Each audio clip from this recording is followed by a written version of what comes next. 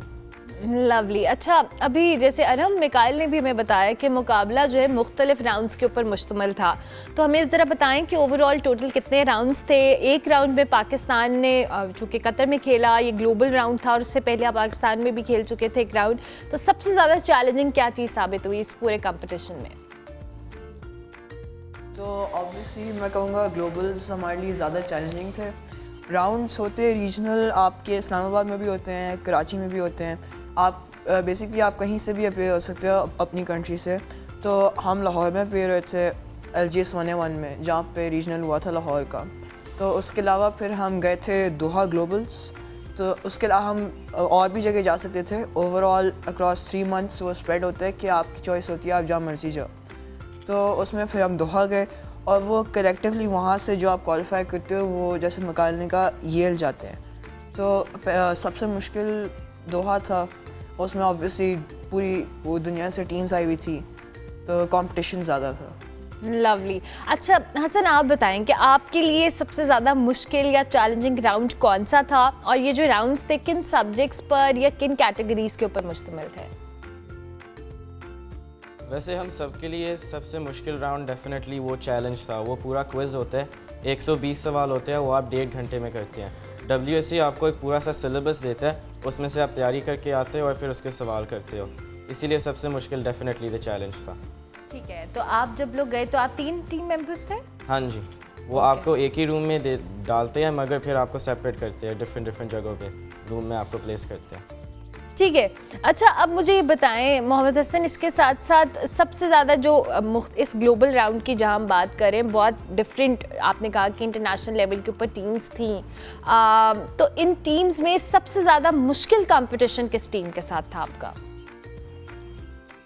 ویسے ادھر سے پوری دنیا سے انہوں نے کہا تھا, میرے ٹیم میٹس نے, کہ کنٹریز آئی تھیں. آئی تھنک نمبر تھا کوئی 60 سمتھنگ کنٹریز آئی تھیں. انڈیا تھا, سری لنکا تھا, قطر سے بھی لوگ آئے تھے, ایجپٹ تھا, امریکن ٹیمز آئی تھیں, یورپ سے بھی آئی تھیں, سوئٹزرلینڈ سے بھی لوگ آئے تھے. اوور آل پوری دنیا میں سے لوگ آئے تھے. جیسے کہا تھا کہ ڈفرینٹ گلوبل راؤنڈز ہوتے, تو لوگوں نے دوحہ چنا تھا کیونکہ سب سے پہلا تھا. اسی لیے سب سے زیادہ مشکل ڈیفینیٹلی امریکن ٹیمز تھی, کیونکہ وہ بچپن سے کرتے آئے ہوئے ہیں, انہوں نے بہت زیادہ چیلنج دیا تھا. زبردست. اچھا میکائل, اب مجھے یہ بتائیں کہ اپنی جو یہ ٹرافی آپ نے جیتی ہے یا میڈل جیتے ہیں, یہ ایک ہی راؤنڈ میں جیتے ہیں, کس کیٹیگری میں, تھوڑا سا اس حوالے سے بتائیں.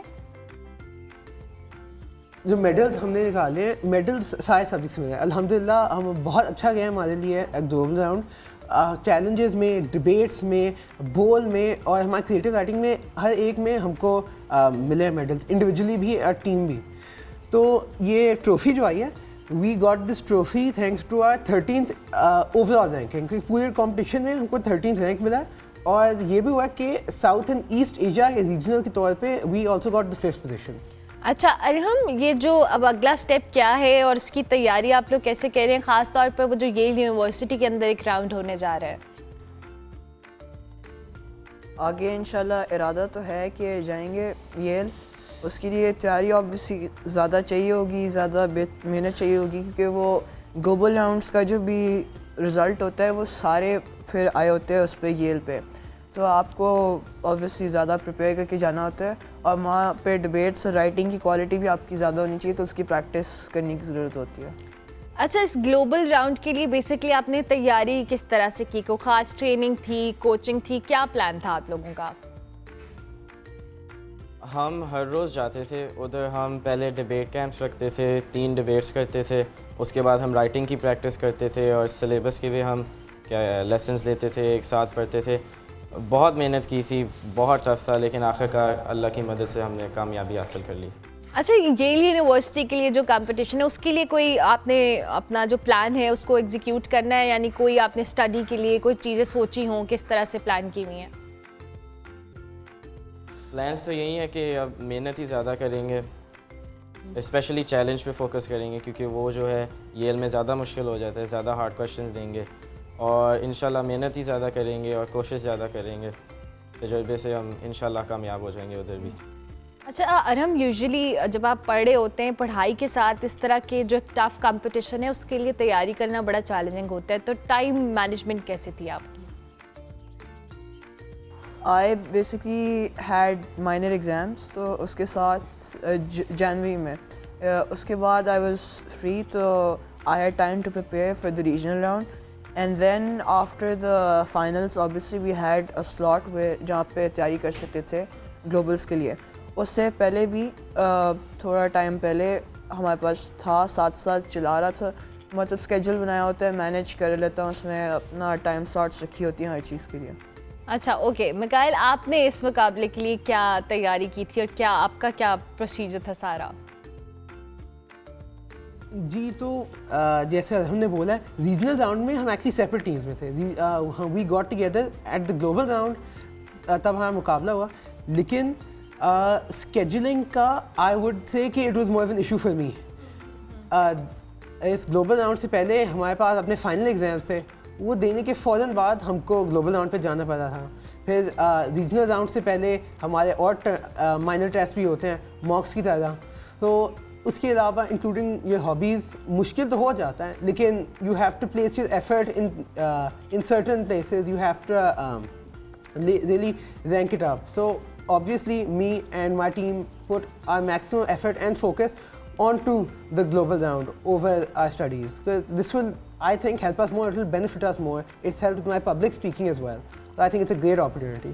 It's great. اچھا حسن, اب یہ بتائیں آپ کی فیملی کا ریئیکشن کیسا تھا جب آپ لوگوں نے کمپٹیشن جیتا؟ فیملی تو بہت ہی خوش تھی, یعنی پہلی بار کوئی گیا باہر گلوبل راؤنڈ میں جیت کے آئے ہیں, ہر کوئی بہت خوش تھا. گھر میں آ کے ماحول بھی بہت اچھا تھا, اور اوور آل بہت ہی سیلیبریٹوری تھی, ماحول سا تھا گھر میں, ہر کوئی خوش تھا, گفٹس بھی تھوڑے سے ملے تھے, بہت اچھا لگا. چلیں that's great, thank you very much جی, wish you very best of luck. آپ کا جو اگلا کمپٹیشن ہے جائیں, اچھا سا کھیلیں اور پاکستان کا نام روشن کریں. ارحم, میکائل اور حسن ہمارے ساتھ موجود تھے. جی مجھے اب بریک لینی ہے, بریک کے بعد واپس آئیں گے. آپ دیکھتے رہیے گڈ مارننگ پبلک.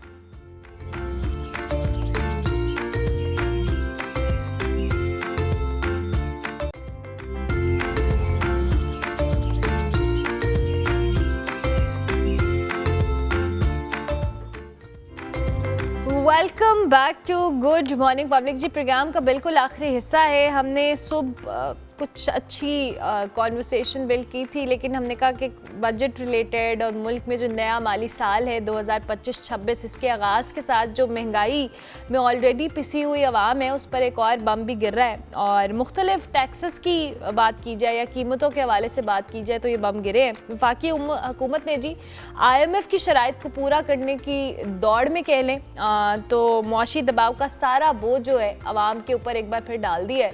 بجٹ کے نفاذ کے ساتھ ہی 389 ارب روپے جو ہیں اس کے انفورسمنٹ اقدامات اور 312 ارب کے نئے ٹیکسز کا طوفان بھی عوام پر مسلط کیا گیا ہے. میوچل فنڈز ہوں, سولر پینلز ہوں, ای کامرس ہو, انویسٹمنٹ بانڈز ہوں, کوئی شعبہ محفوظ نہیں رہا. اور FPR نے اب نہ صرف شناختی کارڈ کی بنیاد پر جو لین دین کو مانیٹر کرے گا, بلکہ ای کامرس جو پلیٹ فارمز ہیں ان کو بزنس کرنے والے جو افراد ہیں ان کے لیے رجسٹریشن کو بھی لازمی قرار دے دیا گیا ہے. دوسری جانب ہم سب